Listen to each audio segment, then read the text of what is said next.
Perkenalkan, saya Arinda Ayasi dengan NIM 0A0230007, Program Studi Administrasi Bisnis Universitas Jenderal Sudirman.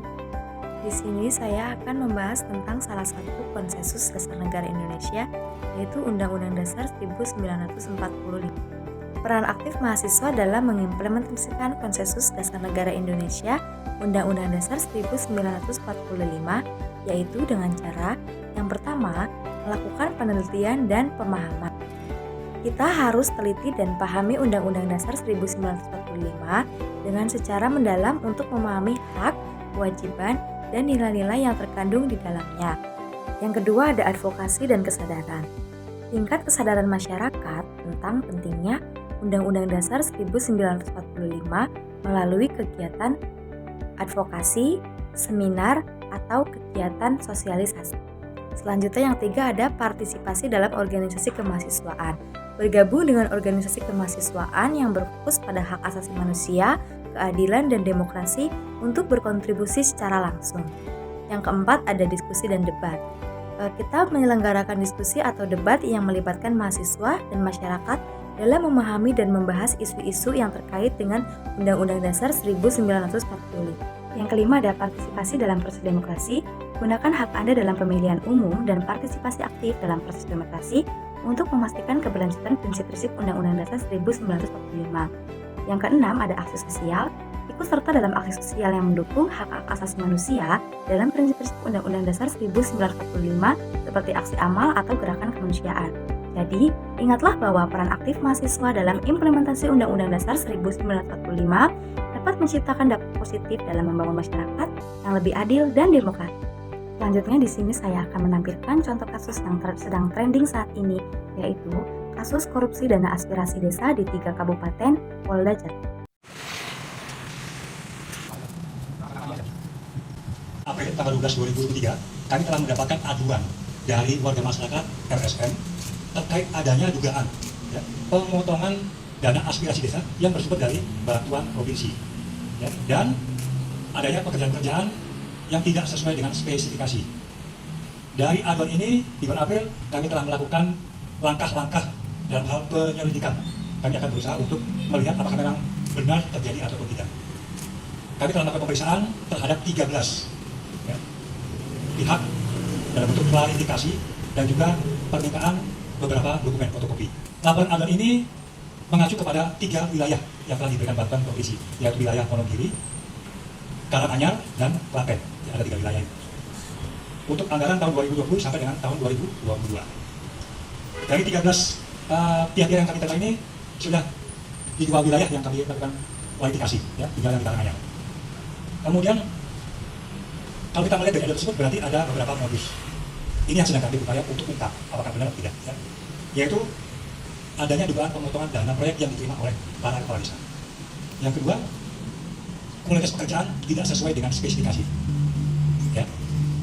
Status kasus ini masih dalam tahap penyelidikan. Kemudian dokumen yang akan kami peroleh adalah dalam bentuk fotokopi laporan pertanggungjawaban, kemudian daftar penerimaan bantuan keuangan dari Provinsi Jawa Tengah. Jadi demikian pandangannya, statusnya masih dalam tahap penyelidikan.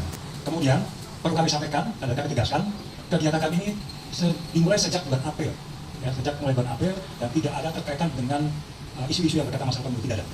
Murni kami menyampaikan bahwa kami berupaya untuk membantu dan mendukung program yang telah ditetapkan oleh pemerintah daerah, baik provinsi maupun kabupaten, serta kepala desa itu sendiri. Kami berupaya untuk melakukan pengawasan bagaimana supaya pembangunan ini bisa berjalan sesuai dengan tracknya, kemudian dan bisa dinikmati oleh masyarakat itu sendiri. Kades yang diperiksa berapa, Pak? Untuk kades belum. Kalau kerugian berapa, Pak? Kira-kira dugaan kerugian negara? Ini yang sedang kami dalami. Kami belum bisa menentukan apakah ini memang ada unsur pidana atau tidak. Tiap desa itu dapat bantuan kira-kira berapa? Bantuan antara 100 sampai 200 juta per desa. Itu untuk apa?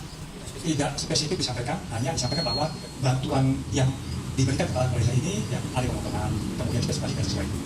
Semua pihak yang terkait atau terlibat akan diberikan keterangan semua pihak. Maka tadi kita akan melihat bagaimana lokasi yang ada di lapangan dulu, kemudian baru dokumen-dokumen kita lihat. Kasus ini dapat dikaitkan dengan Undang-Undang Dasar 1945, terutama pasal 27 ayat 1 yang menyatakan bahwa setiap orang yang melakukan tindak pidana diancam hukuman. Dalam konteks ini, korupsi dianggap sebagai tindak pidana dan Undang-Undang Dasar 1945 memberikan dasar hukum untuk penegakan hukum terhadap pelaku korupsi. Selain itu, Pasal 23B ayat 1 juga menegaskan bahwa negara menjamin keberlangsungan penyelenggaraan pemerintah yang bersih dan bebas dari korupsi. Jadi, Undang-Undang Dasar 1945 memberikan landasan konstitusional untuk memerangi korupsi dan menegakkan keadilan. Adapun latar belakang dari kasus tersebut yaitu Direktur Reserse Kriminal Khusus Polda Jawa Tengah, Kombes Dwi Subagio, melibatkan informasi dan aduan masyarakat terkait dugaan pekerjaan tidak sesuai spesifikasi dan pemotongan dana bantuan provinsi di beberapa desa selama tahun anggaran 2020 dan 2021. Masalahnya yaitu mencakup dengan korupsi, modus operasi penyedia jasa ketiga, serta kualitas pekerjaan yang tidak sesuai dengan spesifikasi. Hingga saat ini, 13 orang termasuk pihak swasta dan instansi pemerintah telah diperiksa, tapi belum ada kepala desa yang diperiksa. Adapun solusi dari kasus tersebut yaitu Polda Jateng adalah melakukan penyelidikan terus-menerus untuk memastikan keadilan dan akuntabilitas dalam penggunaan dana desa. Penanganan kasus ini dijelaskan tidak memiliki unsur politik dan menegaskan komitmen untuk mengungkapkan kebenaran demi menjaga integritas pemerintah daerah. Dalam konteks peran aktif mahasiswa dalam mengimplementasikan Konsensus Dasar Negara Indonesia yaitu Undang-Undang Dasar 1945, langkah-langkah tersebut mengarahkan pada pembentukan pemahaman mendalam mahasiswa diharapkan dapat menjadi agen perubahan dengan memastikan pemahaman yang benar tentang hak, kewajiban, dan nilai-nilai yang terkandung dalam Undang-Undang Dasar 1945 serta berkontribusi dalam membangun masyarakat yang lebih adil dan demokratis. Sebagai contoh konkret, kasus korupsi dana aspirasi desa dapat dihubungkan dengan Undang-Undang Dasar 1945, terutama pasal 27 ayat 1 yang mencakup ancaman hukum terhadap pelaku tindak pidana. Keselarasan antara latar belakang kasus masalah yang melibatkan dugaan korupsi dan pemotongan dana serta solusi yang diambil oleh Polda Jateng untuk memastikan keadilan dan akuntabilitas mencerminkan pentingnya penegakan prinsip-prinsip Undang-Undang Dasar 1945.